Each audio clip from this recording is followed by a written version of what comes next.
ভাৰতীয় সংবিধান কোন চনত গৃহীত হৈছিল? ইয়াৰ শুদ্ধ উত্তৰটো হৈছে অপশ্যন এ।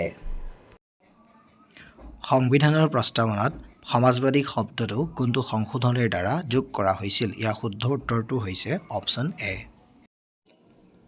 মৌলিক কৰ্তব্য সংবিধানৰ কোনটো ভাগত আছে?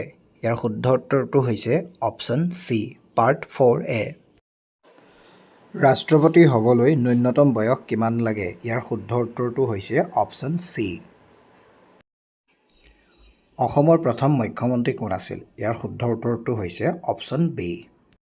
উচ্চতম ন্যায়ালয়ৰ মুখ্য ন্যায়াধীশক কোনে নিযুক্তি দিয়ে? ইয়াৰ শুদ্ধ উত্তৰটো হৈছে অপশ্যন চি। পঞ্চায়তী ৰাজ ব্যৱস্থা কোনটো সংশোধনীৰ ফল? Option B. অসম বিধানসভাৰ মুঠ আসন কিমান? ইয়াৰ শুদ্ধ উত্তৰটো হৈছে অপশ্যন বি। ৰাজ্যিক নিৰ্বাচন আয়ুক্তক কোনে নিযুক্তি দিয়ে? Option C. ভাৰতৰ নিৰ্বাচন আয়োগ কোনটো অনুচ্ছেদৰ অধীনত গঠিত? ইয়াৰ শুদ্ধ উত্তৰটো হৈছে অপশ্যন বি, আৰ্টিকল 324।